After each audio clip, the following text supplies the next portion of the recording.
That comfort need not be given. That is the first time in the history of Andhra Pradesh, or first time in the history of this country, such kind of comfort is given. Got it? Then you have not seen the GO kabatti chustunanu. Once you see the GO and also see the bond issue, this thing, both these things, if you read both of these things, then you will be in a better position to grasp it and understand. Sir మీ ప్రభుత్వ హయాంలో phone tapping జరిగింది. ఆ phone tapping లో personal విషయాలను కూడా తీసుకొచ్చారని చెప్పి షర్మిల గారు కామెంట్స్ చేస్తున్నారు సార్. ఫోన్ ట్యాపింగ్ అనేది ఎవరు చేశారు స్వామి? మీ ప్రభుత్వ హయాంలో. మా ప్రభుత్వ హయాంలో నేను ఫోన్ ట్యాపింగ్ చేసినానంటున్నా. మీ ప్రభుత్వ హయాంలో జరిగింది. మా ప్రభుత్వ హయాంలో నేను చేసినానన్నా. పక్క రాష్ట్రంలో జరిగింది సార్. దాన్ని ఇక్కడ కూడా ఇంటర్లింక్ చేశారు. నువ్వు చెప్పే దాంట్లో క్లారిటీ నాకు అర్థం కావడం సార్. నేను ట్యాపింగ్ చేసినాను అంటున్నావా, లేకపోతే పక్క రాష్ట్రంలో వేరే వాళ్ళు ట్యాపింగ్ చేసినాను అంటున్నావు? పక్క రాష్ట్రంలో ఫోన్ ట్యాపింగ్ కి సంబంధించినటువంటి వ్యవహారం జరిగింది. అందులో తనకు సంబంధించి తన వ్యక్తిగత అంశాలకు సంబంధించినటువంటి వివరాలను కూడా తీసుకున్నారు. ఎవరు చేసినారంట స్వామి? కేసీఆర్ ప్రభుత్వంలో, గత ప్రభుత్వంలో. కేసీఆర్ ప్రభుత్వం ఎవరిని ఫోన్ ట్యాప్ చేసింది? షర్మిల గారు. కేసీఆర్ ప్రభుత్వం షర్మిలమ్మను ఫోన్ ట్యాప్ చేసిందా? అంటే బహుశా షర్మిలమ్మ రాష్ట్రంలో అప్పట్లో క్రియాశీలకంగా పార్టీ పెట్టిన నేపథ్యంలో చేసినాడేమో, నాకేం తెలుసు. ఆయన చేసినాడో లేదో నాకేం తెలుసు. అయినా దానికి నాకేం సంబంధం?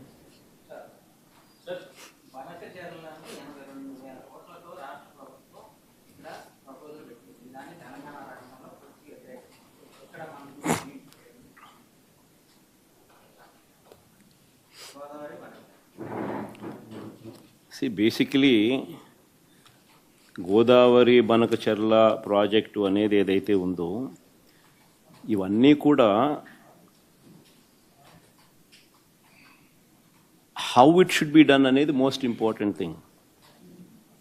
When it should be done అనేది అనదర్ ఇంపార్టెంట్ థింగ్. బేసికలీ ఏంటంటే వ్యవసాయానికి సంబంధించి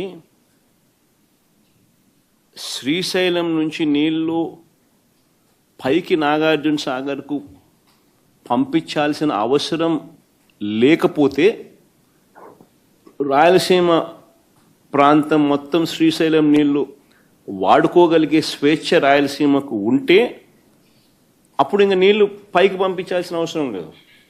ఆ నీళ్లు రాయలసీమ వాడుకునే పూర్తి పరిస్థితి వస్తుంది. కానీ శ్రీశైలం నుంచి నాగార్జున సాగర్కు ఏదైతే నీళ్లు పోతాయో అవి పోలవరం ఎక్సెస్ వాటర్ను మనం త్రూ పోలవరం కెనాల్ ఇప్పుడు ఏదైతే వస్తూ ఉన్నాయో నీళ్లు, ఆ పోలవరం కెనాల్ను మనం ఇంకా కొంత ఫర్దర్ వైడనింగో లేకపోతే ఇంకా కొంత డీపెనింగో ఇంకోటో చూసుకొని ఆ జూన్, జూలై, ఆగస్టు, సెప్టెంబర్ ఆ 4 నెలల్లోనే ఓవర్ఫ్లో అనేది ఎక్కువగా ఉంటుంది. ఆ 4 నెలల్లోనే దాదాపుగా 80% of the flow of water అంటే క్యాచ్మెంట్ ఏరియాలో మొత్తం 3000 TMC ఆ రేంజ్లో కన్నా నీళ్ళు కన్నా ఉంటే నువ్వు 3000 TMC స్టోరేజ్ చేసుకోలేవు పోలవరంలో. Polavaram storage capacity is only 190 TMCని. సో ఆ నీళ్లు ఆ జూన్, జూలై, ఆగస్ట్, సెప్టెంబర్ పీరియడ్లోనే నీళ్లు నువ్వు తీసుకురాగలగాలి. సో ఆ పోలవరం కెపాసిటీ ఇంకా కాస్త పెంచి ఆ కుడికాల పోలవరం కెనాల్ కెపాసిటీని ఇంకా కాస్త పెంచి దాన్ని ఫర్దర్ వైడనింగ్ చేసు, డీపెనింగ్ చేసు, ఆ నీళ్లు తీసుకొని వచ్చి కృష్ణాకు నువ్వు సప్లిమెంటేషన్ చేయగలిగితే, కృష్ణా ఆయకట్టుకు నువ్వు నాగార్జున సాగర్కు వెళ్ళి నీళ్లు ఏదైతే ఆయకట్టుకు ఇవ్వాల్సిన అవసరం ఉన్న పరిస్థితి ఏదైతే అదర్వైజ్ శ్రీశైలం నుంచి జరిగేదో అది అక్కడి నుంచి కాకుండా ఇక్కడి నుంచి నువ్వు సప్లిమెంటేషన్ చేయగలిగితే అప్పుడు ఆ నీళ్ళు అక్కడ మిగులుతాయి. అది ఓవరాల్ విజన్. సో ఆ విజన్ జరగాలి అని అంటే ఫస్ట్ చేయాల్సింది ఉన్న పోలవరం కెనాల్ను వైడన్ చేసి డీపెన్ చేసుకోవడం. అది first phase. So phase by phase slowly తీసుకుంటూ రావాలి.